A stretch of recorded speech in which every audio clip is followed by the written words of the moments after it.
श्री सुखदेव भगवान समझा रहे हैं उत्तरानंदन परीक्षित।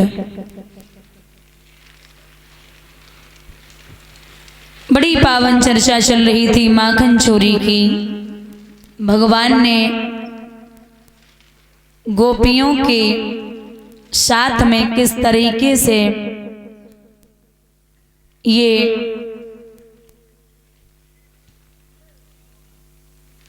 एक लीला की है बाल्यावस्था में, जो माखन चोरी करके और भगवान ने सभी गोपियों का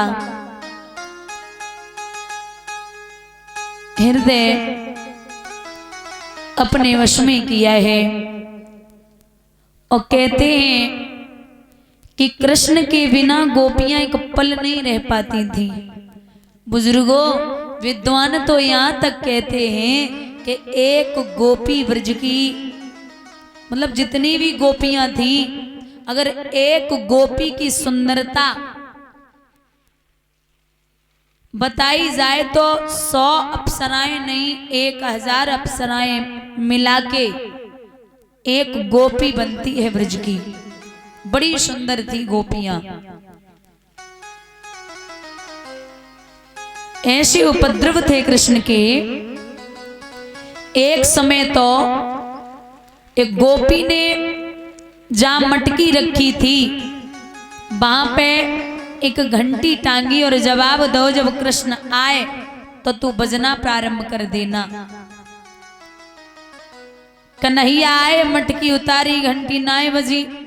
ग्वाल बालन को माखन दियो, घंटी नाय बजी। जमीन पर फैलायो, घंटी नाय बजी। महाराज जैसे ही कृष्ण ने स्वयं हाथ डालो है मटकी में और मुंह की तरफ लेके चले तो घंटी ने बजना शुरू कर दिया। अरे भगवान बोले क्या कर रही है, पिटवाएगी क्या? तो जवाब दे रही है घंटी, हे माधव, आप नहीं जानते, मटकी उतारी हम नाय बजे, जमीन पे मटकी रखी हम नाय बजे, ग्वाल वालन को माखन दियो हम नाय बजे, जमीन पे फैलाओ हम नाय बजे। लेकिन एक कन्हैया, संतों और विद्वानों से पूछो कि जब ठाकुर जी भोग लगाते हैं तो घंटी को बजना पड़ता है, और जब तक घंटी नहीं बजेगी तब तक भोग पूर्ण नहीं होता। तो जो मेरा काम है वो तो मैं करूंगी। ऐसे कृष्ण के उपद्रव। महाराज एक समय भगवान जब थोड़े से बड़े हुए तो एक समय अपनी मैया से बोले, मां मैं गैया चराने के लिए जाऊंगा। मां बोली, लाला तो एक बात बता, अभी तू बहुत छोटा है और वहां तुझे भूख लगेगी तो खाएगा क्या? भगवान बोले, मां तुम मुझे जाने दो, हमें भूख नहीं लगेगी। जब सब ग्वाल वाले जाते तो हमें ही क्यों भूख लगेगी, भेजो तो सही। भगवान ग्वाल वालों के साथ में गैया चराने के लिए चले तो वहां पर जब बराबर जा रहे, एक दिन ग्वाल वालों को लगी भूख। उन्होंने भगवान से कहा है कि हे कृष्ण, मुझे भूख बढ़ रही है। भगवान बोले, जाओ, यहां से कुछ दूरी पर ब्राह्मण देवता स्वर्ग की कामना में यज्ञ कर रहे हैं, तुम उनसे भोजन मांग के आओ। सभी ग्वाल वाले ब्राह्मणों के यहां पहुंचे, हाथ जोड़ के बोले हैं, महाराज भोजन चाहिए, भूख लगी है। ग्वाल वालों को ब्राह्मणों ने फटकार दिया और जवाब दिया, अरे अहीर गमारो, कभी दर्पण में अपना मुख देखा है जो भोजन मांगने आ गए? भगवान से जाकर के कहा कन्हैया, उन्होंने भोजन नहीं दिया। भगवान बोले, मांगा किससे था? बोले, ग्वाल वालों से। अरे बाबा रे, दोबारा फिर जाओ और जाएगी अब की बार भोजन ब्राह्मणियों से मांगना। ब्राह्मण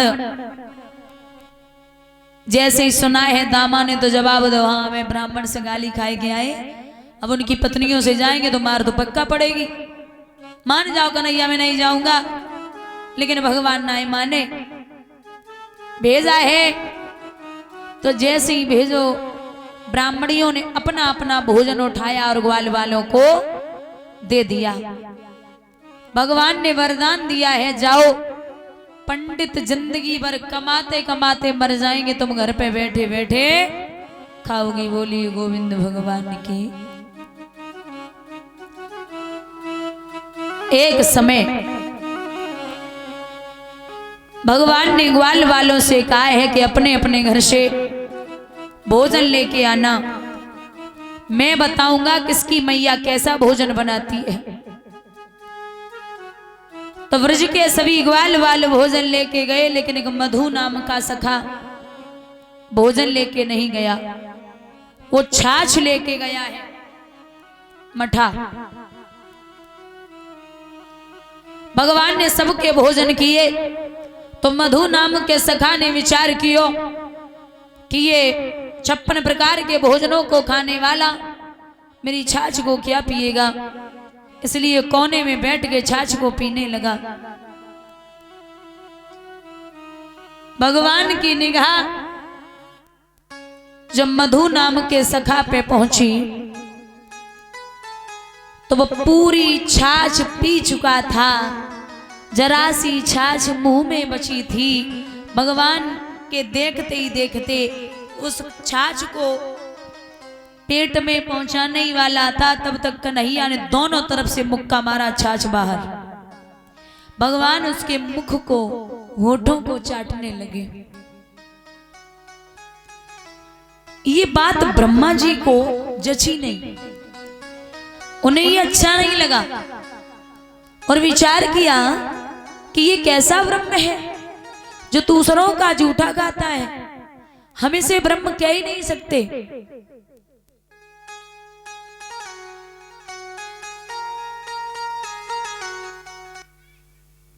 तो जाए के ब्रह्मा जी ने गायों और बछड़ों को एक गुफा में बंद कर दिया।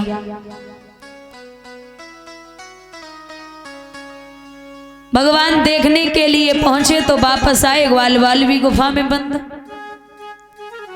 भगवान ने ध्यान धर के देखो तो विचार करो, बारे ब्रह्मा जी हमसे खेल खेल रहे हो, और ये सत्य है कि जगह बनाई हुई दुनिया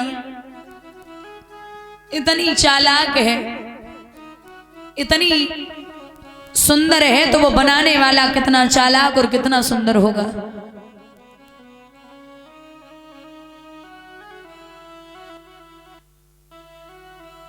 भगवान ने चुटकी बजाई, उसी प्रकार की गौएं, उसी प्रकार के ग्वाल। 1 साल हो गई ब्रज में, किसी ने ये नहीं जान पाया कि असली ग्वाल वाले हैं या नकली ग्वाल वाले हैं। 1 साल बाद ब्रह्मा जी जब पहुंचे तो देखा ब्रज में भी बंद है, फिर भागे तो गुफा में भी बंद, फिर भागे तो ब्रज में भी बंद है। रास्ते ही में पकड़े लो ब्रह्मा जी को, और भगवान बोले काय को दौड़े रहे हो, थक जाओगे, हम तुम्हें समझा रहे क्या, अब से आगे मेरे साथ आप खेल मत खेलना। जिसकी चौकड़ियों में फंसकर चकराते ऋषि मुनि गढ़े हैं, उन चतुर खिलाड़ी के हाथों अब चूक गया चतुरानन भी।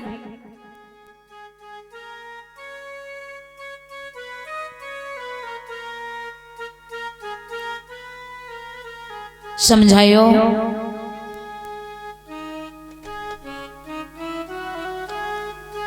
महाराज, इस प्रकार से कृष्ण की लीलाएं रही हैं। एक दिन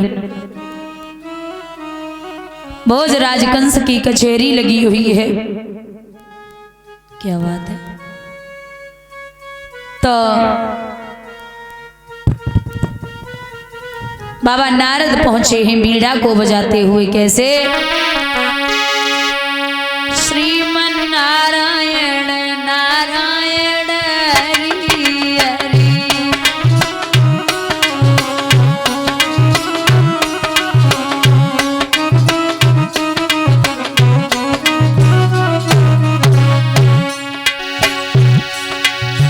हरि हरि भजवन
ए बिलम जइए मोर